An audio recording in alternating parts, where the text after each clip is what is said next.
अस्सलाम वालेकुम नाज़रीन, welcome to my channel Mehak's home remedies. उम्मीद करती हूँ आप सब खैरियत से होंगे। आपकी जल्द ख्वाह नॉर्मल हो, ड्राई हो, ऑयली हो या फिर मिक्सचर हो, इसे मुस्तकिल निगहदाश्त और देखभाल की ज़रूरत रहती है। मिसाल के तौर पे क्लेंजिंग, टोनिंग, मॉइस्चराइजिंग वगैरह जैसे ट्रीटमेंट्स की भी ज़रूरत रहती है ताकि स्किन ग्लो और चमकती हुई दिखाई दे। इन मराहिल से गुजरने के बाद आपकी जल्द हमेशा साफ़ और शफाफ, सेहतमंद और बेहतरीन हालत में रहती है। इसीलिए घर पर स्किन को हम किस तरह बआसानी क्लेंस कर सकते हैं, यानी स्किन की सफाई हम किस तरह कर सकते हैं, आज की वीडियो में हम जानेंगे।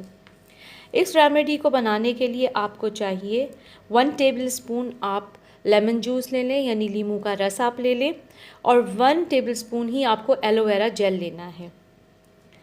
ये दोनों ही इजीली हमारे घर पे होते हैं। इन दोनों को अच्छी तरह से मिला लें और इसके बाद आपने उसे चेहरे पर तकरीबन 1 घंटे के लिए लगाना है। मैं इन दोनों चीज़ों को मिला देती हूँ।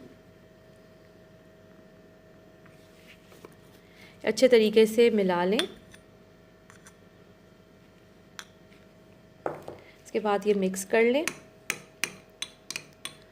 अब आपने जब ये मिल जाए अच्छे तरीके से, तो आपने अब इसे कॉटन यानी रुई की मदद से 1 घंटे के लिए चेहरे पर अप्लाई करना है। 1 घंटे के बाद चेहरा टैप वाटर से धो लें। इस रेमेडी को बनाकर लगाएं। चंद ही दिनों में आपकी स्किन ग्लो करने लगेगी। इसके अलावा चेहरे के बारीक दाने जो चेहरे पर हो जाते हैं पॉल्यूशन वगैरह की वजह से, वो भी ख़त्म हो जाएंगे। रोज़ाना लगाएं। बहुत ही आसान सी रेमेडी है, आसानी से बन भी जाती है, और अप्लाई करें चेहरे पर। उम्मीद करती हूँ आज की वीडियो आपको ज़रूर पसंद आई होगी। वीडियो लाइक और शेयर ज़रूर करें। मज़ीद मालूमात के लिए प्लीज़ चैनल सब्सक्राइब करें। अपना बहुत ख्याल रखें। अल्लाह हाफ़िज़।